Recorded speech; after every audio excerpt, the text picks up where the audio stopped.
জীবনের প্রয়োজনে যদি শিক্ষা গ্রহণ করতেই হয়, যদি উপদেশ গ্রহণ করতেই হয়, বুদ্ধিমানের পরিচয় হলো কোরআন থেকে শিক্ষা গ্রহণ করা। আওয়াজ করে বলুন, কোন জায়গা থেকে শিক্ষা গ্রহণ করা? কোরআন থেকে শিক্ষা গ্রহণ করা। সূরা জুমারার ভেতরে আল্লাহ বলতেছেন, وَلَقَدْ صَرَّفْنَا لِلنَّاسِ فِي هَذَا الْقُرْآنِ مِنْ كُلِّ مَثَلٍ لَعَلَّهُمْ يَتَذَكَّرُونَ قُرْآنًا عَرَبِيًّا غَيْرَ ذِي عِوَجٍ لَعَلَّهُمْ يَتَّقُونَ। আল্লাহ রাব্বুল আলামিন বলেন, আল্লাহ রাব্বুল আলামিন বলছে, আমি এই কোরআনের ভিতরে মানব জাতির জন্য সর্ববিষয় বিস্তারিতভাবে বর্ণনা করলাম। তার কারণ হলো লাআল্লাহুম ইয়াতাযাক্কারুন, মানুষ যেন উপদেশ গ্রহণ করে। এই কোরআন আরবি ভাষায়, এর মধ্যে কোনো বক্রতা নেই, জড়তা নাই। এই কোরআনের উপদেশ গ্রহণ করে মানুষ যেন অন্যায় থেকে বেঁচে থাকে, এই জন্য কোরআনটা নাজেল করে দিলাম। বরকতময় কোরআনে তাফসীর মাহফিলের আয়োজন এবং সত্যের সন্ধানে হিদায়েতের আশায় এই মাহফিলের আয়োজন এবং বসার আশার তৌফিক দান করেছেন। এমন একটা কোরআনের তাফসীর মাহফিলে আমরা উপবিষ্ট, যে কোরআন মানুষের প্রয়োজনে আল্লাহর পক্ষ থেকে সর্বশেষ মানব জীবন বিজ্ঞানের এক মহান কিতাব। যেই কোরআন প্রতিটি ব্যক্তি, সমাজ, রাষ্ট্রের জন্য এক অপরিবর্তনীয় জীবন সংবিধান, উত্তম গাইডলাইন, যা আল্লাহ পছন্দ করেছেন। যে কোরআন মানবতার পক্ষে একটি ঘোষণা, যে কোরআন অমনোযোগীদের সতর্কবাণী, যে কোরআন বিপদগামীদের পথ প্রদর্শক, যে কোরআন সন্দেহবাদীদের নিশ্চয়তা, যে কোরআন নিপীড়িতের সান্ত্বনার বাণী, যে কোরআন হতাশাবাদীদের আশার আলো, সেই মহান কিতাবের আলোকময় তাফসীর মাহফিলে আলোকিত হওয়ার আশায় হাজারো মানুষের ভিড়ে আল্লাহ আমাদের যে মঞ্জুর করলেন আর কবুল করলেন, আমরা এজন্য জবান খুলে বলি আলহামদুলিল্লাহ। আর একটু আওয়াজ করে বলুন আলহামদুলিল্লাহ। আমার বন্ধুগণ, জীবনের প্রয়োজনে যদি শিক্ষা গ্রহণ করতেই হয়, যদি উপদেশ গ্রহণ করতেই হয়, বুদ্ধিমানের পরিচয় হলো কোরআন থেকে শিক্ষা গ্রহণ করা। আওয়াজ করে বলুন, কোন জায়গা থেকে শিক্ষা গ্রহণ করা? কোরআন থেকে শিক্ষা গ্রহণ করা। সূরা জুমারার ভেতরে আল্লাহ বলতেছেন, وَلَقَدْ صَرَّفْنَا لِلنَّاسِ فِي هَذَا الْقُرْآنِ مِنْ كُلِّ مَثَلٍ لَعَلَّهُمْ يَتَذَكَّرُونَ قُرْآنًا عَرَبِيًّا غَيْرَ ذِي عِوَجٍ لَعَلَّهُمْ يَتَّقُونَ। আল্লাহ রাব্বুল আলামিন বলেন, আল্লাহ রাব্বুল আলামিন বলছে, আমি এই কোরআনের ভিতরে মানব জাতির জন্য সর্ববিষয় বিস্তারিতভাবে বর্ণনা করলাম। তার কারণ হলো লাআল্লাহুম ইয়াতাযাক্কারুন, মানুষ যেন উপদেশ গ্রহণ করে। এই কোরআন আরবি ভাষায়, এর মধ্যে কোনো বক্রতা নেই, জড়তা নাই। এই কোরআনের উপদেশ গ্রহণ করে মানুষ যেন অন্যায় থেকে বেঁচে থাকে, এই জন্য কোরআনটা নাজেল করে দিলাম। জোরে বলবেন না সুবহান। এই জন্য কোরআনটা কি নাজেল করে দিলাম।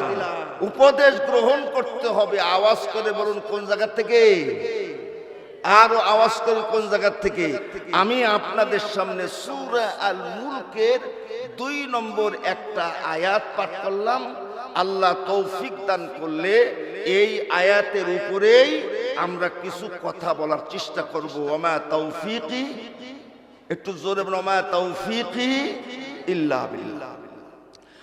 আল্লাহ রাব্বুল আলামিন এই আয়াতের মধ্যে মানব জাতির জন্ম এবং মৃত্যুর প্রসঙ্গ উল্লেখ করে মানব জাতির সৃষ্টির হাকিকত উদ্দেশ্য বর্ণনা করেছেন, যা খুবই গুরুত্বপূর্ণ।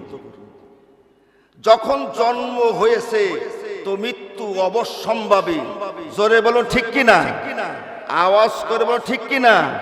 তাহলে কেন আমাদের জন্ম, কেন আমাদের বেঁচে থাকা, কেন আমাদের মরে যাওয়া, জীবনের এই গুরুত্বপূর্ণ প্রশ্নের জবাব কোরআন থেকেই আমাদের গ্রহণ করতে হবে।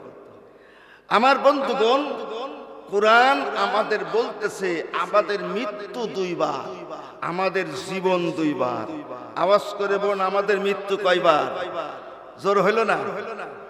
আমাদের জীবন কয়বার? কত সুন্দর করে আল্লাহ বলছে, কাইফা তাকফুরুনা বিল্লাহি ওয়া কুনতুম আমওয়াতান ফাআহইয়াকুম সুম্মা ইউমীতুকুম সুম্মা ইউহয়ীকুম সুম্মা ইলাইহি তুরজাউন।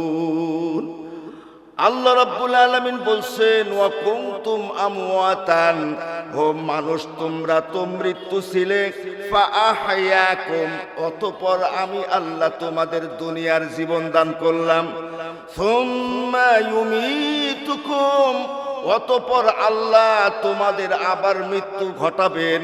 সে মৃত্যুটা হঠাৎ হতে পারে, স্বাভাবিক হতে পারে। সুম্মা ইউহয়ীকুম, অতঃপর আল্লাহ তোমাদের আবার জীবিত করবেন।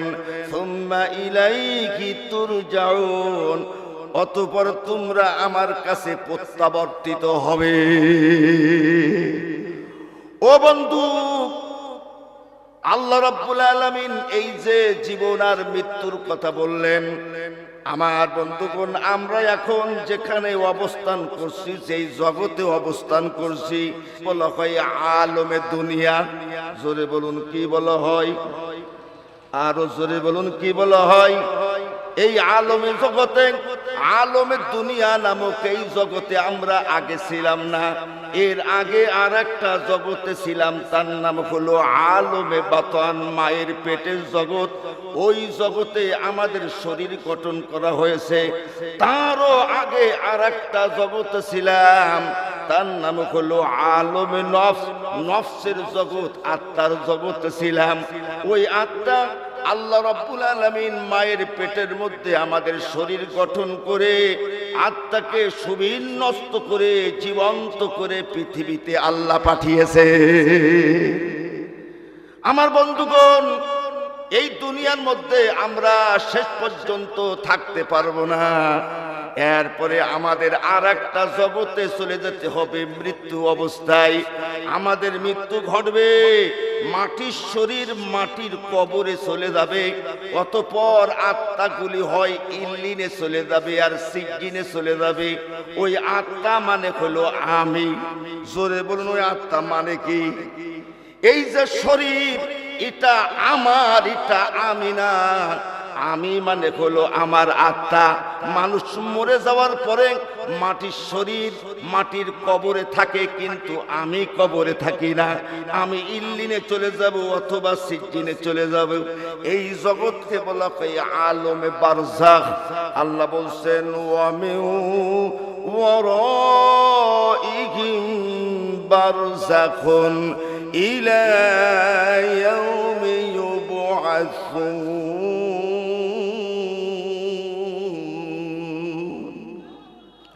অনন্তকাল বারজাখ জগতে থাকতে হবে।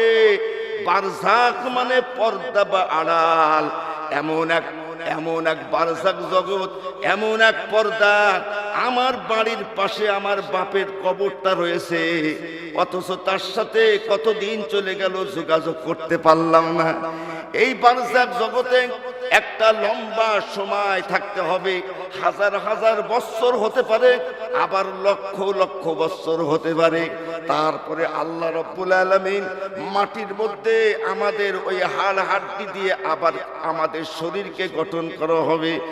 এরপরে ওই ইল্লিন থেকে অথবা সিজ্জিন থেকে আত্মা ওই শরীরের মধ্যে সুবিন্যস্ত করে আল্লাহ আবার জীবন্ত করবেন, আমাদেরকে উঠানো হবে যে জগতে, তার নাম হলো আলমে হাসর।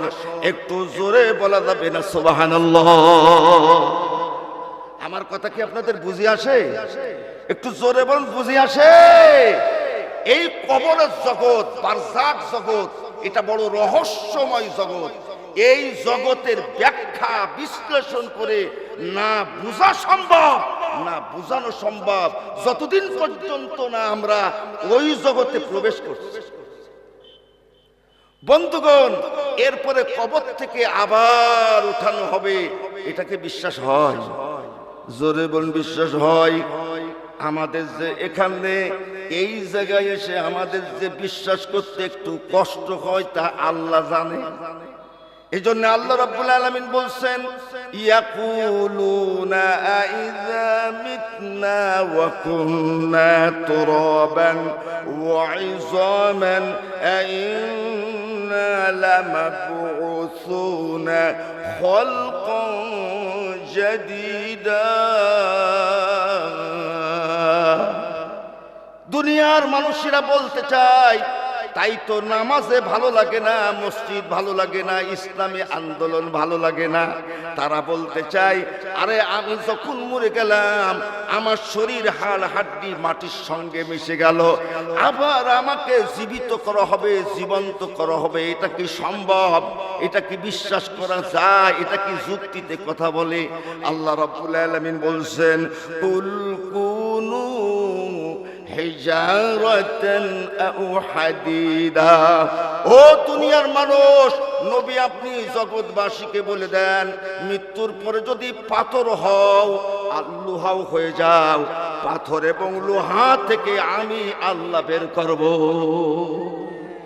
এই ক্ষমতা কি আল্লাহর আছে? একটু জোরে বলুন, আছে? আল্লাহ অন্য আয়াতের মধ্যে আরো সুন্দর করে বলতেছেন, আবার জীবিত হতে হবে। বিশ্বাস করতে কষ্ট হয় সোনামণি, কষ্ট হয়। আল্লাহ রাব্বুল আলামিন বলছেন, আয়াহাসাবুল ইনসানু আল্লান নাজমা'a ইযামা বালা কাদিরিনা আলা আন নুসাফিয়া বানানা।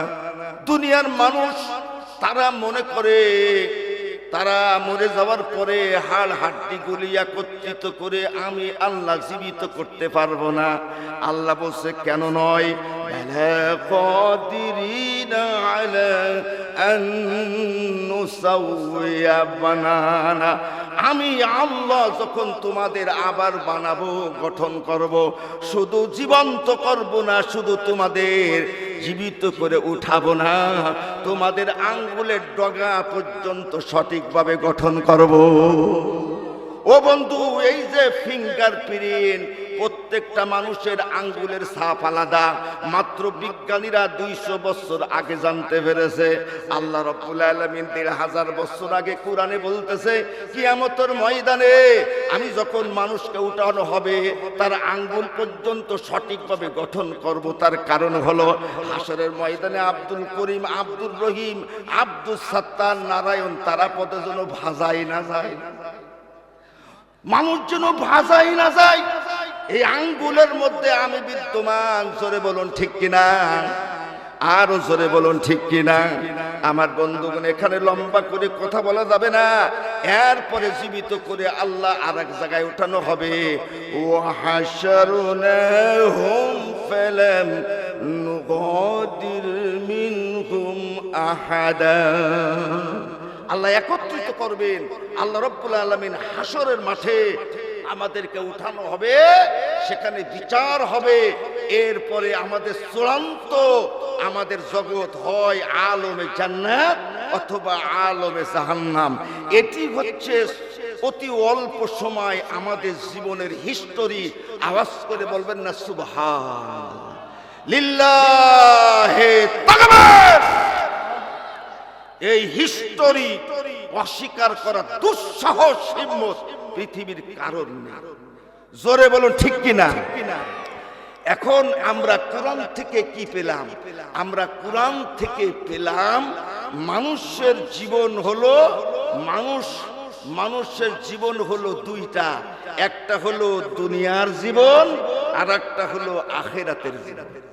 জোরে বলুন মানুষের জীবন কয়টা? আওয়াজ করে বলুন জীবন কয়টা? মানুষের জীবন হলো দুইটা, একটা হলো দুনিয়ার জীবন আর একটা হলো আখিরাতের জীবন। এই দুই জীবনের মধ্যে পার্থক্য হলো দুনিয়ার জীবনের আরম্ভ আছে আর শেষও আছে, এটা হলো অস্থায়ী জীবন। আর আখিরাতের জীবন মানে হলো যার আরম্ভ আছে আর কখনো শেষ হবে না, ওটা হলো স্থায়ী জীবন আর এটি হলো অস্থায়ী জীবন। জোরে জোরে বলা যাবে না সুবহানাল্লাহ?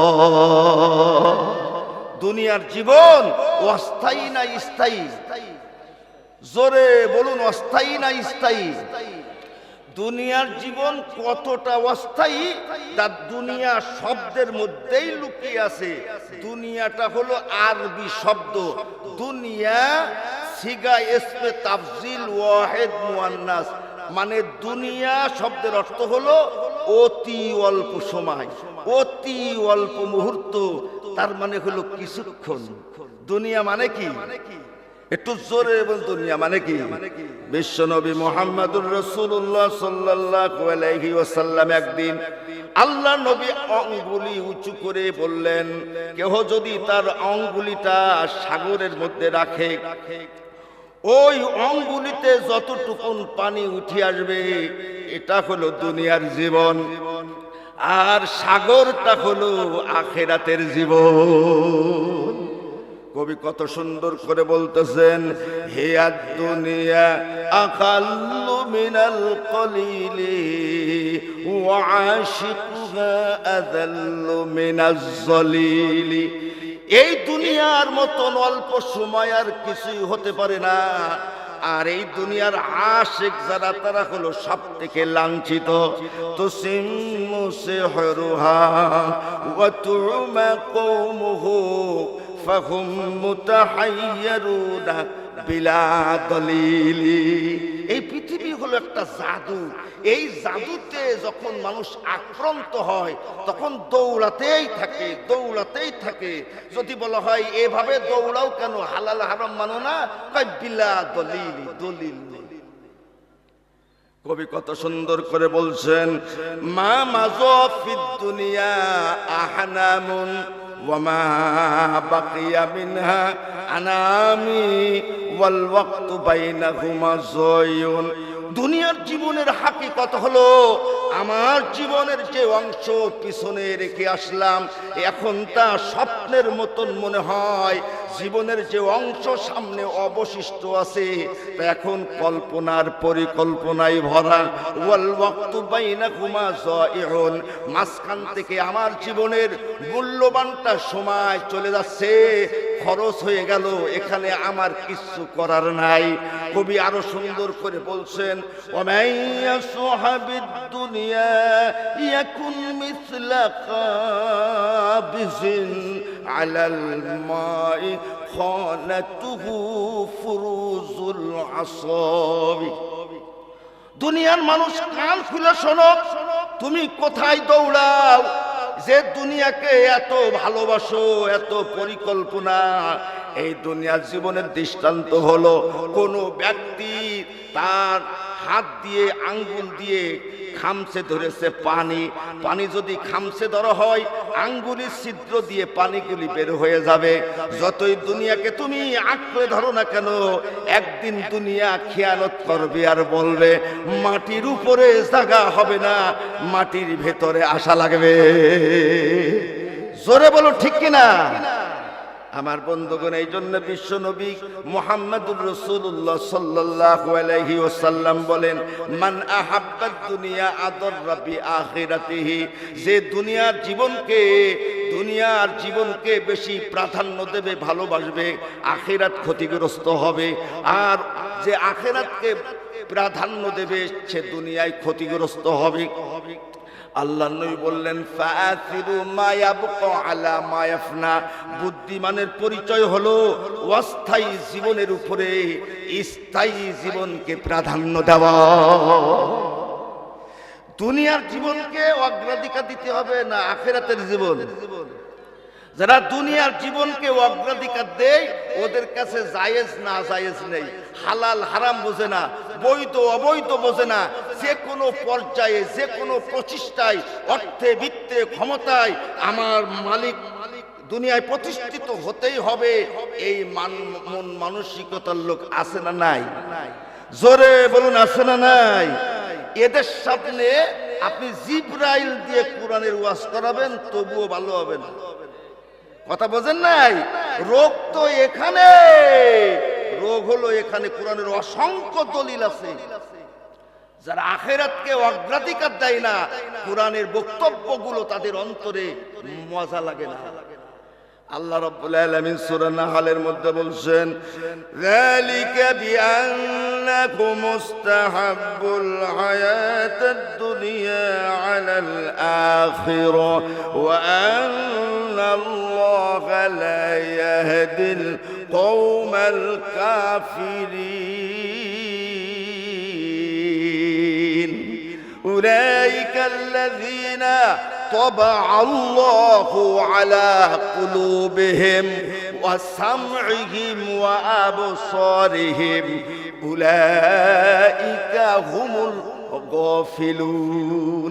আল্লাহ রাব্বুল আলামিন বলছেন, এই দুনিয়ার মধ্যে আখিরাতের উপরে যারা দুনিয়ার সুখ শান্তি আর সুন্দর একটা জীবনের অগ্রাধিকার দেবে, দুনিয়ার জীবনকে অগ্রাধিকার দেবে, আল্লাহ ফতোয়া দেয় তারাই হলো কাফের, আর এরা কখনো হিদায়েত পাবে না। দুনিয়ার জীবনকে আসল যারা মনে করবে, আল্লাহ বলছে উলাইকাল্লাযীনা তাবাআল্লাহু আলা কুলুবিহিম, আল্লাহ ওদের কলবের উপরে মোহর আঙ্কিত করে দেন, ওদের কানের উপরে মোহর আঙ্কিত করে দেন, ওদের চোখের উপরে মোহর আঙ্কিত করে দেন। আর তারা উদাসীন সম্প্রদায়, এদের সামনে যতই আল্লাহর কথা বলো ভালো লাগে না। যারা দুনিয়ার জীবনকে অগ্রাধিকার দেয়, আল্লাহ বলছে ওদের কলবের উপরে আল্লাহ মোহর অঙ্কিত করে দেন। আওয়াজ করে বলুন, কি অঙ্কিত করে দেন? এবার বলেন তো, মোহর অঙ্কিত করে দেওয়া মানে ডাকি? ওদের কলবের উপরে মোহর, কানের উপরে মোহর, চোখের উপরে মোহর। যার মানে ভালো কথা কানেও শুনতে চায় না, আর ভালো জিনিস চোখেও দেখে না, আর ভালো কথা অন্তরে ভালো লাগে না। এরা হলো দেল কানা। জোরে বলুন, কি কানা? আল্লাহ বলছে মোহরাঙ্কিত মানে হলো ওদের অন্তর থেকে আল্লাহ শুভবুদ্ধির যোগ্যতা ছিনিয়ে নেই, ওদের নৈতিক অনুভূতির মৃত্যু ঘটে, ওদের সামনে আল্লাহর কথা বলাও যা, না বলাও তাই। এইরকম প্রকৃতির লোক আছে না নেই? জোরে বলুন, আছে না নেই? ৬২ বছর হয়েছে, তাও আল্লাহর দলে আসবে না। সমস্যা হলো অবিশ্বাস করে। আখিরাতে জীবন হতেও পারে, আবার নাও হতে। আমার বন্ধুগণ, আপনাদের কষ্ট হয়? আরো জোরে বলুন, কষ্ট হয়? আমার ভাইয়েরা, আমাদেরকে জীবিত হতে হবে। খুশআন আবসারহুম, আল্লাহ বলছে ভীত শঙ্কিত চোখে মানুষ কবর থেকে দলে দলে উঠবে, দলে দলে উঠবে। এক একটা কান্নাহুম জারাদুম মুনতাশির, যেন বিক্ষিপ্ত পঙ্গপাল।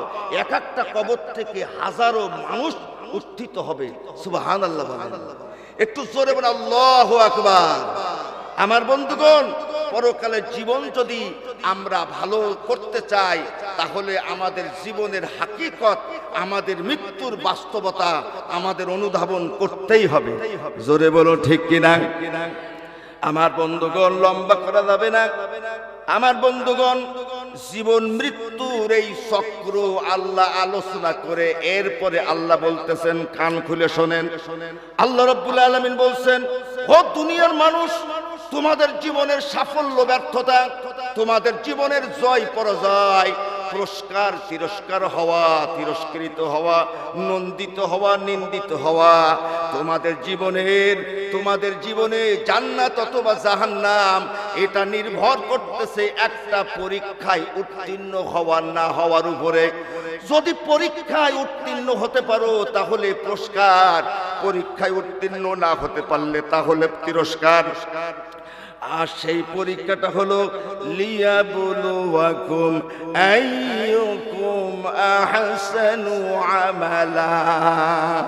আল্লাহ পরীক্ষা করতে চান, যাচাই বাছাই করতে চান তোমাদের মধ্যে কর্মে, কার্যে, আমলে কে উত্তম, উৎকৃষ্টতা, সততা অর্জন করেছো। জোরে বলবেন না সুবহানাল্লাহ? আরো জোরে বলেন আল্লাহু আকবার। পরীক্ষা কিন্তু একটা। এই আয়াতের মধ্যে দুটি শব্দ, একটা হলো আহসান, এটা হলো সিগা ইসমে তাফজিল, মানে অতি উত্তম, অতি ভালো, অতি উৎকৃষ্ট, অতি সৎ। আর আমল মানে কাজ। আল্লাহ বলছে কাজে কর্মে তোমাদের অতি উত্তম হতে হবে, অতি উৎকৃষ্ট হতে হবে। এটাই হলো তোমাদের জীবনের পরীক্ষা, আমি আল্লাহ নেব। জোরে বলবেন না সুবহানাল্লাহ? তাহলে পরীক্ষা হলো আমরা ভালো হব না খারাপ হব? আরে কথা কচ্ছে না কেন? আমরা ভালো হব না খারাপ হব? খুব ঠান্ডা মাথায় শোনেন কথাগুলো, এলোমেলো শুনলে হবে না। এগুলো হলো একটা খুব মৌলিক আলোচনা। আল্লাহ রাব্বুল আলামিন চমৎকার করে মানুষের জীবন সম্পর্কে, সৃষ্টি সম্পর্কে আল্লাহ বলতেছে। আল্লাহ রাব্বুল আলামিন বলেন, লাকাদ খালাকনাল ইনসানা ফি আহসানি তাকওয়িম।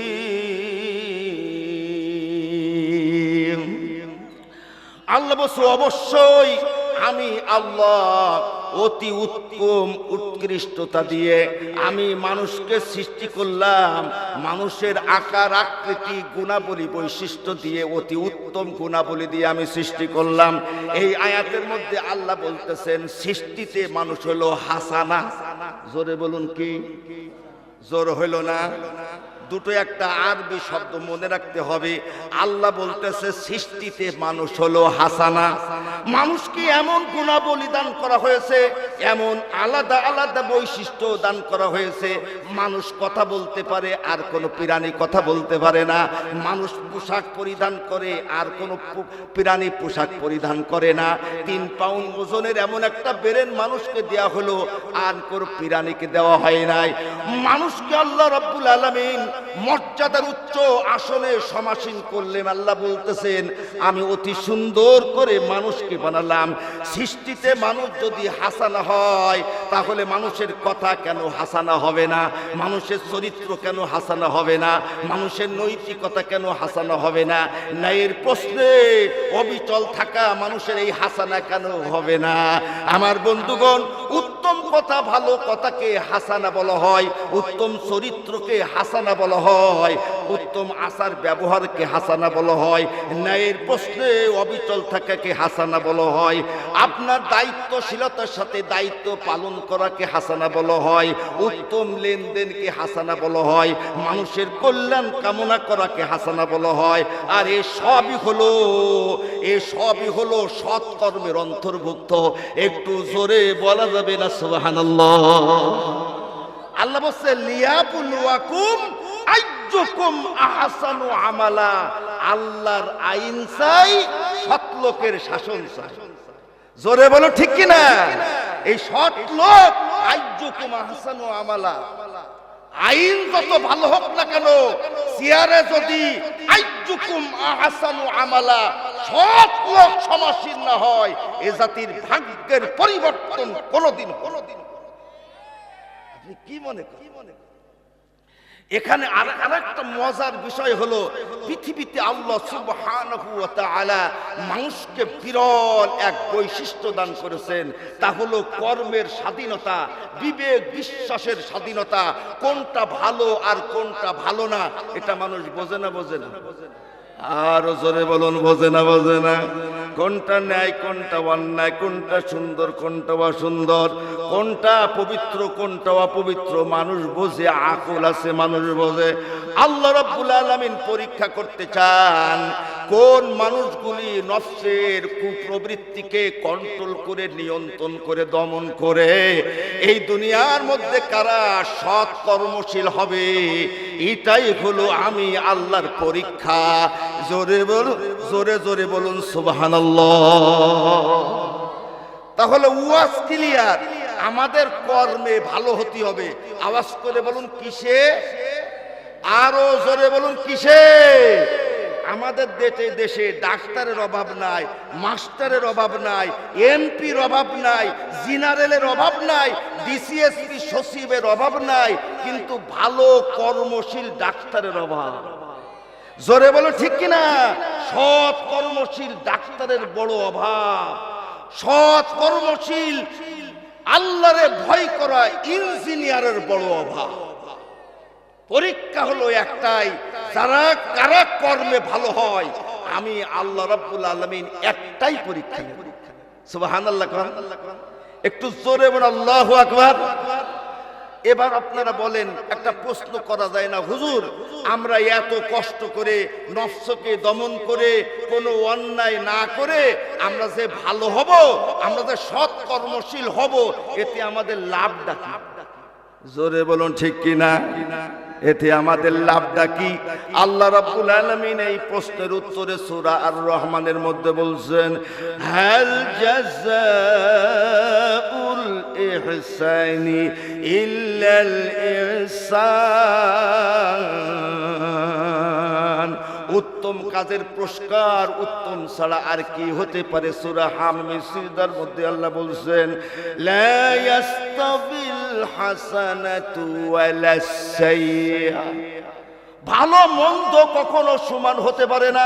পৃথিবীতে যা কিছু ভালো তার নাম হলো হাসানা, আর পৃথিবীতে যা কিছু খারাপ তার নাম হলো সাইয়্যা। আল্লাহ বলেন, লা ইয়াস্তাবিল হাসানাতু ওয়ালাস সাইয়্যা। ভালো মন্দ কথা সমান হতে পারে না, ভালো মন্দ চরিত্র সমান হতে পারে না, ভালো মন্দ কাজ সমান হতে পারে না। আল্লাহ বলেন, ইদফা বিল্লাতি হিয়া আহসান। তোমরা মন্দ কথার মোকাবেলা করো ভালো কথা দিয়ে, তোমরা মন্দ কাজের মোকাবেলা করো ভালো কাজের মাধ্যমে। তাহলে হবেটা কি? আল্লাহ বলছে, ফাইযাল্লাযী বাইনাকা ওয়া বাইনাহু আদাওয়াতুন কাআন্নাহু ওয়ালিয়্যুন হামীম। তোমরা যদি ভালোর মোকাবেলায়, তোমরা যদি মন্দের মোকাবেলায় ভালো কিছু করতে পারো, তাহলে তোমাদের জনপ্রিয়তা বেড়ে যাবে। জোরে বলুন কি বেড়ে যাবে? আওয়াজ করে বলুন কি বেড়ে যাবে?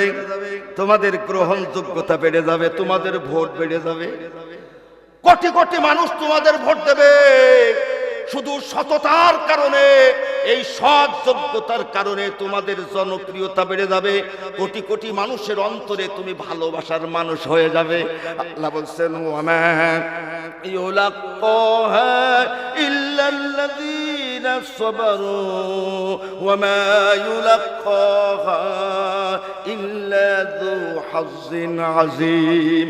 আল্লাহ রাব্বুল আলামিন বলেন, ভালো কথা মন্দ কাজের মোকাবেলায় ভালো কিছু তারাই করতে পারে যারা ধৈর্যশীল এবং সৌভাগ্যবান।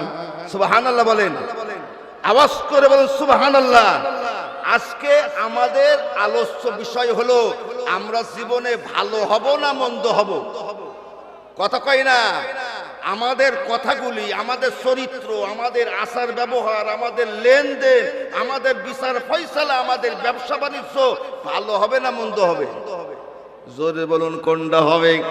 আমরা যদি সৎ কর্মশীল হতে পারি তাহলে লাভটা কি? সূরা ইউনূসের মধ্যে আল্লাহ বলছেন, লিল্লাযীনা আহসানুল হুসনা ওয়া জিয়াদা। এই দুনিয়ার যে সমস্ত মানুষগুলো সৎ কর্মশীল হবে, ভালো কাজের অধিকারী হবে, চরিত্র হবে ভালো, আচরণ ভালো হবে, ব্যবহার ভালো হবে, আল্লাহ বলতেছেন আমি আল্লাহ তাদেরকে 5টা পুরস্কার দান করব। জোরে বলুন কয়টা? আরো জোরে বলুন কয়টা? 1 নম্বর পুরস্কার হলো আল হোসনা। যেহেতু কথা সুন্দর, চরিত্র সুন্দর, আমি আল্লাহ তার সুন্দর একটা ঠিকানা দান করব। আল হোসনা মানে সুন্দর ঠিকানা। আল্লাহ যখন বললেন ঠিকানাটা সুন্দর, তাহলে কত সুন্দর হতে পারে। 2 নম্বর পুরস্কার হলো ওয়াজিয়াদা।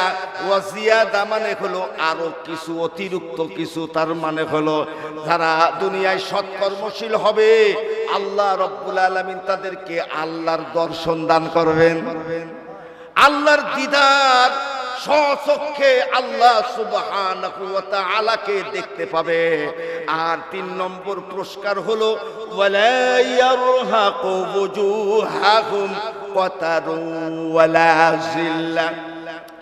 না দুনিয়ার জীবনে না পরকালের জীবনে তাদের মুখমণ্ডল অপমান আর লাঞ্ছনা আচ্ছন্ন করবে না।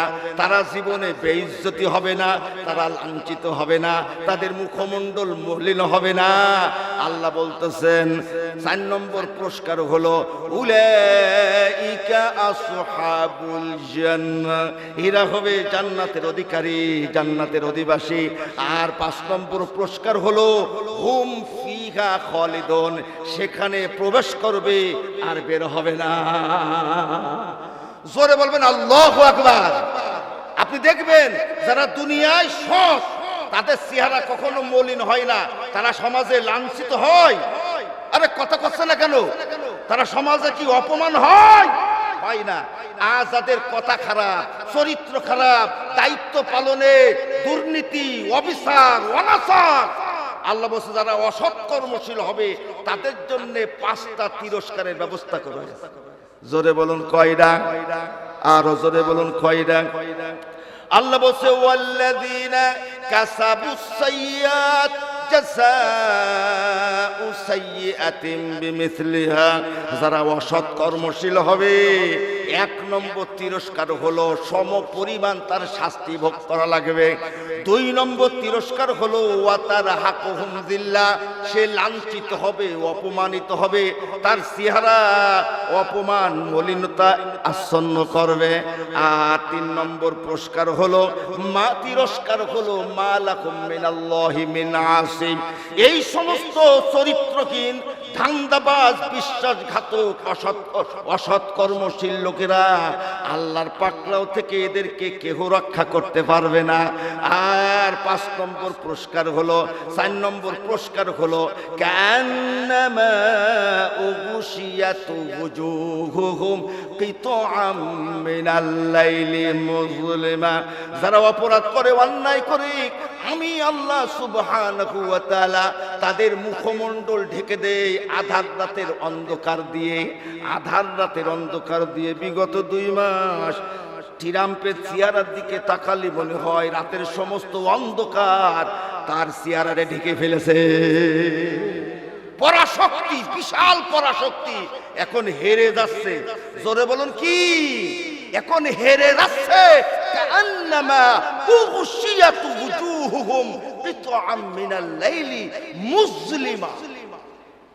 আল্লাহর কোরআনের ভাষার সাহিত্যের মান এত ঊর্ধ্বে যে কিছু কিছু আয়াত আছে তা ভাষায় প্রকাশ করা সুকঠিন, অনুধাবনেরও অনেক ঊর্ধ্বে। সুবহানাল্লাহ কোন? আল্লাহ বলছে 5 নম্বর তিরস্কার হলো উলাইকা আসহাবুন নার। জাহান্নামের আগুনের অধিবাসী হবে। ভালো কাজ করবেন 5টা পুরস্কার, আর মন্দ কাজ করবেন 5টা তিরস্কার। আমি আপনাদের কাছে জিজ্ঞাসা করি, পুরস্কার নেবেন না তিরস্কার নেবেন? পুরস্কার নেবেন না তিরস্কার নেবেন? কারা কারা পুরস্কার নেবেন হাত উঁচু করে আল্লাহরে দেখান। লিল্লাহে তাকবীর, লিল্লাহে তাকবীর। আজকে আমাদের আলোচনার বিষয় হলো আমরা ভালো হব না মন্দ হব। এখন এই যে সব কর্মশীল, এটা কিন্তু অনেক অর্থবহ কথা। এটা আমাদের আলাপ আচরণের মাধ্যমে বোঝা যায়, কথার মাধ্যমে বোঝা যায়, লেনদেনের মাধ্যমে বোঝা যায়, আবার জাতীয় ব্যাপারেও বোঝা যায়। এই যে আমাদের বাংলাদেশটা একটা বিপদের মধ্যে ছিল, তারপরে 24শে জুলাই বিপ্লবের মাধ্যমে এই বাংলাদেশ আবার স্বাধীন হয়েছে। জোরে বলুন ঠিক কিনা, আওয়াজ করে বলুন ঠিক কিনা। এখন এই স্বাধীন হওয়ার পরে বাংলাদেশে একটা সুষ্ঠু নিরপেক্ষ নির্বাচন করার দায়িত্ব ছিল আমাদের অন্তর্বর্তীকালীন সরকারের উপদেষ্টা মণ্ডলীদের। জোরে বলুন ঠিক কিনা। এখন এই যে তারা নির্বাচনও দিল, এবার বলেন সুষ্ঠু হয়েছে না অসুষ্ঠু হয়েছে? নির্বাচন হয়েছে, কিন্তু সূক্ষ্ম ইলেকশন ইঞ্জিনিয়ারিং এর মাধ্যমে ফলাফল পাল্টে গেছে। জোরে বলুন ঠিক কিনা। এই যে পাল্টে গেল, এটা সৎকর্ম না অসৎকর্ম? জোরে বলুন সৎকর্ম না অসৎকর্ম? আর এবার বলেন এই অসৎকর্ম করার কারণে আমাদের দেশের এই অন্তর্বর্তীকালীন সরকারের উপদেষ্টারা মাথা নিচু করে বিদায় নেছে না সম্মানের সাথে মাথা উঁচু করে বিদায় নেছে? মাথা নিচু করে। এদেশের কোটি কোটি তরুণ যুবকেরা এই উপদেষ্টাদেরকে বিশ্বাসঘাতক, প্রতারক, ধান্দাবাজ হিসাবে এদেরকে স্মরণ করবে, শ্রদ্ধার সাথে স্মরণ করবে না। জোরে বলুন ঠিক কিনা। এই যে 24-এর যে গণবিপ্লব, যে জুলাই আগস্ট, এটা কি সাধারণ ঘটনা? আরে আওয়াজ করে বলেন, এটা কি প্রত্যেকটা জাতির মধ্যে বারবার ঘটে? এই বিপ্লবের কথা আল্লাহ কুরআনে বলতেছে, তাও সুবহানাল্লাহ কয় না? আপনি কি জানেন এই 24-এর 5ই আগস্টের বিপ্লবের কথা আমার আল্লাহ আল্লাহর কায়দায় কুরআনে বলেছেন? তাও সুবহানাল্লাহ বলে না? একটু জোরে আল্লাহু আকবার। আমার বন্ধুগণ, সূরা ইব্রাহিমের 3 নম্বর আয়াতের মধ্যে আল্লাহ বলতেছেন, আপনারা বলতে পারেন হুজুর গাছ জোরে বললে হবে না, এই 5ই আগস্টের বিপ্লবের কথা কোরআনের মধ্যে আছে, আপনার বুঝাই দিতে হবে। এবার বুঝাই দিছি, কষ্ট আছে আপনাদের? আল্লাহ রাব্বুল আলামিন বলেন, ওয়াযাক্কিরহুম বিআইয়ামিল্লাহ ওয়াযাক্কিরহুম বিআইয়ামিল্লাহ ইন্না ফি যালিকা লাআয়াতিন লিকুল্লি সাব্বারিন শাকুর। কার কথা? আরে জোরে বলুন কার কথা, আওয়াজ করে বলুন কার? আল্লাহ রাব্বুল আলামিন বলছে ওয়াযাক্কিরহুম বিআইয়ামিল্লাহ। যাক্কিরটা হলো আমর সিগা, হুম মানে হলো মানুষ। ও নবী, আপনি মানুষকে শিক্ষা দেন, মানুষকে স্মরণ করান, মানুষকে উপদেশ করুন বিআইয়ামিল্লাহ, আইয়ামুল্লাহ সম্পর্কে। আইয়ামুল্লাহর মধ্যে আছে নিদর্শন, বেঁচে থাকার নিদর্শন তাদের জন্যে যারা কৃতজ্ঞশীল এবং ধৈর্যশীল। জোরে জোরে বলা যাবে না সুবহানাল্লাহ? বন্ধুগণ, এই আয়াতের মধ্যে গুরুত্বপূর্ণ শব্দ হলো আইয়ামুল্লাহ। আওয়াজ করে বলুন কি? এইভাবে কথা বললে কথা বোঝা যাবে না, সামনের কথাগুলি আওয়াজ করে বলুন কি? আইয়ামুল্লাহ, ইয়াউম মানে দিবস, সময়কাল, আর এর বহু বচন আইয়াম। আর আইয়ামুল্লাহ মানে হলো আল্লাহর দিবস সমূহ। সুবহানাল্লাহ বলেন একটু জোরে করে, আল্লাহু আকবার। তাহলে শাব্দিক অর্থ হলো আল্লাহর দিবস সমূহ, আর পারিভাষিক অর্থে ঐতিহাসিক ঘটনাবলীর স্মারককে আইয়ামুল্লাহ বলা হয়। যুদ্ধ বিপ্লবের বিশেষ বিশেষ দিনকে আইয়ামুল্লাহ বলা হয়। যে সমস্ত যুদ্ধ বিপ্লবের দিনে জালেমের পতন হয় আর মাজলুম বিজয় লাভ করে, তা সুবহানাল্লাহ কয় না কেন? তার মানে বদর যুদ্ধ একটা আইয়ামুল্লাহ, উহুদ একটা আইয়ামুল্লাহ, আহজাব একটা আইয়ামুল্লাহ, হুদাইবিয়া সন্ধি একটা আইয়ামুল্লাহ, মক্কা বিজয় একটা আইয়ামুল্লাহ। বাংলাদেশের প্রেক্ষাপটে 24শে 5ই আগস্ট একটা আইয়ামুল্লাহ। জোরে বলুন আল্লাহু আকবার। এখন এই 5ই আগস্টে বাংলাদেশে এই দিনে কি ঘটেছিল আল্লাহ বলছে স্মরণ করান। সুবহানাল্লাহ বলেন। এখন আপনারা বলতে পারেন হুজুর 5ই আগস্টে বাংলাদেশে কি ঘটেছিল এই কথাগুলি কি কুরআনের মধ্যে আছে? আল্লাহ বলছে তাও আছে। সুবহানাল্লাহ বলেন। সূরা আনআমের মধ্যে আল্লাহ বলতেছেন ফালাম্মা নাসু মা যুকিরু বিহি ফাতাহনা আলাইহিম আবওয়াবা কুল্লি শাই হাত্তা ইযা ফারিহু বিমা উতু আখাযনাহুম বাগতাতান ফাইযা হুম মুবলিসুন। আল্লাহ রাব্বুল আলামিন বলছে এই দুনিয়ার মধ্যে হতভাগা জালেমরা আল্লাহর ইনসাফের উপদেশ গ্রহণ করে না, মানবতার কথা ওরা মনে রাখে না। যখন জালেমরা আল্লাহর ন্যায়ের উপদেশ ভুলে যায় তখন আমি আল্লাহ কি করি? আমি আল্লাহ ফাতাহনা আলাইহিম আবওয়াবা কুল্লি শাই, আমি তাদের সামনে অপরাধের দরজা সমূহ খুলে দেই। তখন তারা গুম করতে থাকে, খুন করতে থাকে, বিচার বহির্ভূত হত্যাকাণ্ড করতে থাকে, দুর্নীতি করতে থাকে, মানুষের জীবনকে না বিশ্বাস করে ফেলে। আর এগুলি করে ওদের কিছুই হয় না, সবাই ওদেরকে ভয় পায়, এতে ওরা গদগদ আনন্দ খুশি। কিন্তু আল্লাহ বলতেছে এই খুশি ওদের চিরকাল করব না। আখাযনাহুম বাগতাতান, আমি হঠাৎ করে তাদেরকে পাকড়াও করলাম। সুবহানাল্লাহ বলেন। কি করে পাকড়াও করলেন? আখাযনাহুম, আখাযনা মানে আমি পাকড়াও করলাম, হুম মানে জালেমদেরকে। কিরকম পাকড়াও করলাম? বাগতাতান। বাগতাতান মানে কি? বাগতাতান মানে হলো হঠাৎ। তার মানে 25শে জুলাই 5ই জুলাই যে বাংলাদেশ থেকে বিদায় নিতে হবে 4টা জুলাই বুঝতে পারিনি। হঠাৎ মানে হলো 45 মিনিট। তার মানে আপনি বক্তৃতা দিতে পারবেন না, এখনই প্লেনে উঠতে হবে। এর নাম হলো আখাযনাহুম বাগতাতান ফাইযা হুম মুবলিসুন। অতঃপর তাদের নেতা কর্মীদের চেহারা ফ্যাকাশে হয়ে গেল। আল্লাহ বলছে ফাকুতিয়া দাবিরুল কওমিল্লাযিনা যালামু, এই ঘটনার মাধ্যমে আমি আল্লাহ জালেমদের মূল শিকলটা কেটে দিলাম। আল্লাহ এরপরে বলতেছে এটা তোমাদের যোগ্যতা ছিল না। আল্লাহ বলছে আলহামদুলিল্লাহি রাব্বিল আলামিন। কিছু বুঝি আসে? এর নাম হলো কুরআন। এর নাম কি?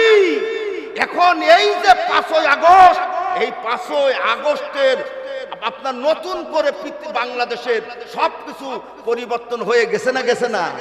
তারপরে গণভোটের মাধ্যমে 5 কোটি মানুষ জুলাই সনদের পক্ষে আপনার ভোট দিল।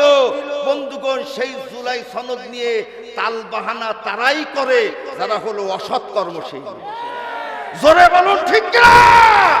তাদের মধ্যে যদি নৈতিক ন্যূনতম আপনার ভদ্রতা আর বিবেচনা বোধ থাকতো তাহলে প্রথম অধিবেশনেই তারা আগে জুলাই সনদ বাস্তবায়ন করত।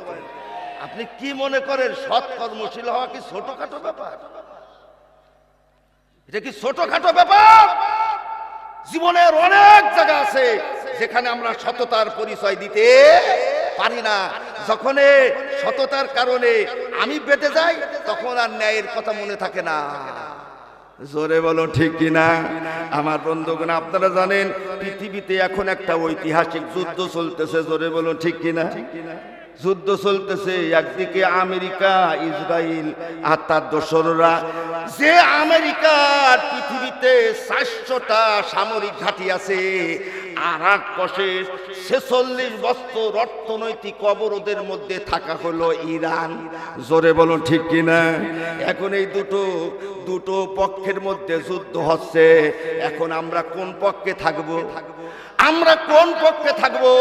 আমরা যদি সৎ কর্মশীল হই তাহলে আমরা ইরানের পক্ষে থাকবো। তার কারণটা হলো আল্লাহ রাব্বুল আলামিন বলছেন তোমরা জালেমের পক্ষ ছেড়ে মজলুমের পক্ষে থাকো। জোরে বলে এই যুদ্ধের কারণে বলুন তো আপনারা, আমেরিকা জালেম না ইরান জালেম? আমেরিকা মজলুম না ইরান মজলুম? আল্লাহ রাসূল বলছেন মান হাসিয়া মা যালিমিন লিয়াকুবিয়াহু, যেই ব্যক্তি জালেমের সাথে থাকে আর তার শক্তি যোগায়, ফাকাদ খলা রিবকাতুল ইসলাম, তার গর্দান থেকে ইসলাম আলাদা হয়ে যায়। জোরে বলুন ঠিক কিনা? আজকে আরব বিশ্বের শাসকরা মৃত্যুর ভয়ে আমেরিকার পার কাছে আত্মসমর্পণ করেছে, আর ইরানের মুসলমানরা বলে আমরা মৃত্যুরে ভয় পাই না, আত্মসমর্পণের ভয় পাই। ও মুসলমান, এর নাম হলো সৎকর্ম। মুসলমান তারাই হলো সৎকর্মশীল যারা মৃত্যুরে ভয় পায় না, আত্মসমর্পণের ভয় পায়। জোরে বলো ঠিক কিনা? আমি আপনাদের কাছে জানতে চাই, এই জালেম ভারতের মোকাবেলায় আমরা মৃত্যুরে ভয় করব না আত্মসমর্পণের ভয় পাই? তাহলে আমাদের সামনে আরো কিছু আসবে না আসবে না? একটু জোরে বলুন, আসবে না আসবে না? ইরান আর আমেরিকার যুদ্ধ সাধারণ কোনো যুদ্ধ না। দ্বিতীয় মহাযুদ্ধের পরে গোটা পৃথিবীতে আমেরিকা তার পরাশক্তি হিসাবে আবির্ভাব হওয়ার জন্য সে কয়েকটা স্তম্ভ কায়েম করেছে। এক নম্বর হলো সামরিক ঘাঁটি, আর ইরান সেই সামরিক ঘাঁটিরে চ্যালেঞ্জ করেছে, পৃথিবীর কোন দেশ এই পর্যন্ত হিম্মত করতে পারেনি। দুই নম্বর হলো $100। জোরে বলুন কি? আচ্ছা, আমরা বাংলাদেশে ইরাকের থেকে আমরা পেট্রোল কিনবো, ডিজেল কিনবো, তা আমেরিকা বলতেছে ডলারে কিনতে হবে। যত ডলারে কিনবে তখন আমেরিকার লাভ। 3 নম্বর হলো আরবের 10টা মুসলিম দেশে 27টে সামরিক ঘাঁটি। 4 নম্বর হলো সুইস কাল, বাবে মান্দাব আর হরমুজ প্রণালী, সারা পৃথিবীর যোগাযোগ ব্যবস্থায় এগুলো আমাদের কন্ট্রোলে থাকবে। আর ঠিক এই 4টে স্তম্ভকে আঘাত করেছে ইরান। জোরে বলুন ঠিক কিনা? এরপরও আমাদের দেশের ওই কিছু কিছু মুল্লা হুজুররা ওরা বলে কি যে না, খোমেনি মারা গেছে, দুঃখ প্রকাশ করা যাবে না, আলহামদুলিল্লাহ বলতে। নাউজুবিল্লাহ বলেন। আচ্ছা, এই দলিল কোন জায়গায় পাওয়া গেছে? আমি আপনাদেরকে বলি যে আল্লাহর নবীর ইসলাম প্রচারে সহযোগিতা করেছিল আবু তালেব। ঈমান আনিল না আনিল না? জোরে আনিল কি আনিল না? এখন আবু তালেব যেই বছর মারা যায় সেই বছরকে বলা হয় আমুল হজন, আল্লাহর নবীর দুঃখের বছর। তা আবু তালেব তো কাফের ছিল। আরে আমার প্রশ্ন হলো, মাজলুম দুইজনের মধ্যে দ্বন্দ্ব, একজন মুসলমান সে জালেম আর একজন অমুসলিম সে মাজলুম, আপনি কাদের পক্ষে থাকবেন? একটু জোরে কাদের পক্ষে থাকবেন? তাহলে ইরাক ইরানের আমেরিকার এই যুদ্ধে আরব বিশ্বের মুসলমানরা সৎ কর্মের পরিচয় দিতে পারেনি, সৎ কর্মের পরিচয় দিতে পারেনি। বাংলাদেশের জাতীয় নির্বাচনে আমাদের উপদেষ্টা মণ্ডলীরা সৎ কর্মের পরিচয় দিতে পারেনি। জুলাই সনদ বাস্তবায়নে আমার দেশের সরকার সৎ কর্মের পরিচয় দিতে পারেনি। আল্লাহ বলছে আমি পরীক্ষা করব তোমাদের মধ্যে জীবনের সকল ক্ষেত্রে সারা কারা সৎ কর্মশীল হবে। এখন আমি আপনাদের কাছে জিজ্ঞাসা করি, সৎ কর্মশীল হওয়ার দরকার আছে না নেই? আওয়াজ করে বলুন, আছে না নেই? এখন প্রশ্ন হলো কিভাবে হবে?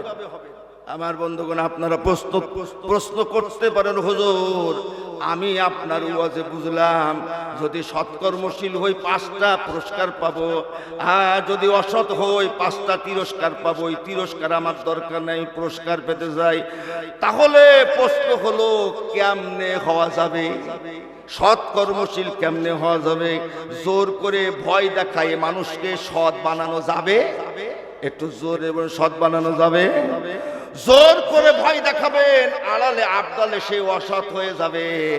আর 2 নম্বর, দুনিয়ার জীবনকে যারা অরিজিনাল মনে করে, আসল মনে করে, আল্লাহর নবী ওয়াজ করলেও তারা কখনো সৎ হবে না। জোরে বলো ঠিক কিনা? দুনিয়া আসল না নকল? ওরে জোরে বলো, আসল না নকল? সোনা দানা বালা খানা সবই হইল অভিনয়, সোনা দানা বালা খানা সবই হইল অভিনয়। যে বা গেল সে কি নিল, যে বা গেল সে কি নিল, সবই দেখি পইড়া রয়, সোনা দানা বালাখানা সবই হইল অভিনয়। ও বন্ধু, যেখানে থাকতে পারবো না সেই জীবন আসল মনে করার চাইতে নির্বোধ আর কেউ হতে পারে না। দুনিয়ার জীবনকে যারা আসল মনে করে তাদের পক্ষে সৎ হওয়া সম্ভব না, দুর্নীতি বন্ধ করা সম্ভব না। আমার দেশের এই যে ৬৪টা ডিসি সাহেব, তারা চিন্তা করলো ইসলামী শক্তি যদি ক্ষমতায় চলে আসে, আমি তো বেতন পাই ২ লাখ আর আমার মাসে লাগে ১ কোটি, সুতরাং এই হুজুররা যদি ক্ষমতায় যায় নিজেরাও খাবে না, আমাদেরও খেতে দেবে না, এর চাইতে মরে যাওয়া ভালো। আমাদের জীবন থাকা অবস্থায় ইসলাম ক্ষমতায় আসতে দেবে না, আমাদের চুরি বন্ধ হয়ে যাবে। দুনিয়ার জীবন যারা আসল মনে করে তারা উপার্জনে হালাল হারাম মনে পার্থক্য মনে করে না। দুনিয়ার জীবন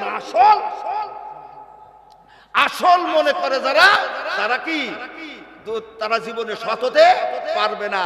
আর ৩ নম্বর হলো মৃত্যুর ভয়। জোরে বলুন কি? আরে কথা কছে নাকি? আরো জোরে বলুন কি? আমি কিন্তু এই আদায় করা বুঝি না, কিন্তু সবার দিয়া লাগবে 2 মিনিট পরে। আমি শুধু বলবো, সবার দিতে হবে কম বেশি। আমি নারায়ে তাকবীর আল্লাহু আকবার মারহাবা বারবার দোজখে না জান্নাতে পাঠাবো, ও আমি পারবো। কথা বোঝেন নাই? আপনি দেবেন, দান সৎকা করবেন, আল্লাহ রাস্তা দান করবেন, বললি তো হয়ে গেল। যদি বলে ঠিক কিনা? এখন মনে করেন যে এই কথাগুলো গুরুত্বপূর্ণ। হুজুর আমরা কেমনে সৎ হব? 1 নম্বর, জোর করে কাউকে সৎ বানানো সম্ভব না। 2 নম্বর, দুনিয়ার জীবন যারা আসল মনে করে ওরা আল্লাহ নবী ওয়াজ করলেও ভালো হবে না। 3 নম্বর, যাদের অন্তরে মৃত্যুর ভয়। জোরে কিসের ভয়? আরো জোরে বলুন কিসের ভয়? যারা তাদের অন্তরে মৃত্যুর ভয়, তারা মৃত্যুর ভয়ে অন্যায়ের কাছে আত্মসমর্পণ করে। আল্লাহ রাব্বুল আলামিন কোরআনের মধ্যে বলছে, ফাতারাল্লাযীনা ফী কুলুবিহিম মারাদুন ইউসারিউনা ফীহিম ইয়াকুলুনা নাখশা আন তুসিবানা দায়রা। ও নবী, এমন মুসলমান দেখবেন মুসলমানদের কলবের রোগ। জোরে বলুন কি? জোর হলো না, কলবে কি? এই কলবের রোগ মানে মৃত্যুর ভয়ের রোগ। অন্য আয়াতের মধ্যে আল্লাহ আরো সুন্দর করে বলতেছেন, ওয়াইদা মা উনজিলাত সূরাতুম মুহকামাতুন ওয়া যুকিরা ফীহাল কিতাল। ও নবী, যখন কোন বিধান সম্বলিত সূরা নাযিল হয়, যেই সূরার মধ্যে যুদ্ধের আলোচনা আছে, মারামারি করার আলোচনা আছে, নবী আপনি দেখবেন রাআইতাল্লাযীনা ফী কুলুবিহিম মারাদুন, যাদের অন্তরের মধ্যে রোগ, রাআইতাল্লাযীনা ফী কুলুবিহিম মারাদুন ইয়ানজুরুনা ইলাইকা নাযারাল মাগশিয়্যি আলাইহি মিনাল মাউত। মৃত্যুর ভয়ের রোগ, তারা জ্ঞান হারা লোকের মতন আপনার দিকে তাকাই থাকে। আবার যুদ্ধ করতে যাব, জীবন চলে যাবে। আল্লাহ বলছে ধ্বংস তাদের জন্য অনিবার্য। আল্লাহ বলতেছেন যাদের অন্তরের মধ্যে মৃত্যুর ভয়, ইউসারিউনা ফীহিম, ওরা দৌড় দিয়ে জালেমদের সাথে মিশে থাকে, ইহুদি নাসারাদের সাথে মিশে থাকে। তাদেরকে বলা হয় তুমি তো ভালো মানুষ, ওদের সাথে মেশো কেন? তখন তারা দলিল দেখায়, ইয়াকুলুনা নাখশা আন তুসিবানা দায়রা, যদি ওদের সাথে মিলেমিশে আতাত করে না চলি আমার উপরেও বিপদ আসতে পারে। জোরে বলো ঠিক কিনা? তাদের অন্তরের মধ্যে মৃত্যুর ভয়, তারা ইসলামী আন্দোলনের হক, আল্লাহর হক, হকুল ইবাদ, তার মানে সর্বোপরি তারা সৎ কর্মশীল হওয়া তাদের পক্ষে সম্ভব। একটু জোরে বলে সম্ভব না। এই জন্য বিশ্বনবী মুহাম্মদুর রাসূলুল্লাহ সাল্লাল্লাহু আলাইহি ওয়াসাল্লাম সহ সকল নবী রাসূলগণ মানুষকে সৎ কর্মের শিক্ষা দিয়েছেন বিশ্বাসের ভিত্তিতে। সুবহানাল্লাহ বলে। জোরে বল কিসের ভিত্তিতে? বিশ্বাস যদি ভালো হয়ে যায় কথা ভালো হয়ে যাবে। বিশ্বাস যদি ভালো হয় তোমার কান ভালো হয়ে যাবে, চোখ ভালো হয়ে যাবে, কর্ম ভালো হয়ে যাবে। দায়িত্বটা আল্লাহ দায়িত্ব মনে করবা। এই জন্য আল্লাহ বলতেছেন সেই বিশ্বাসের নাম হলো লা ইলাহা ইল্লাল্লাহু মুহাম্মাদুর রাসূলুল্লাহ।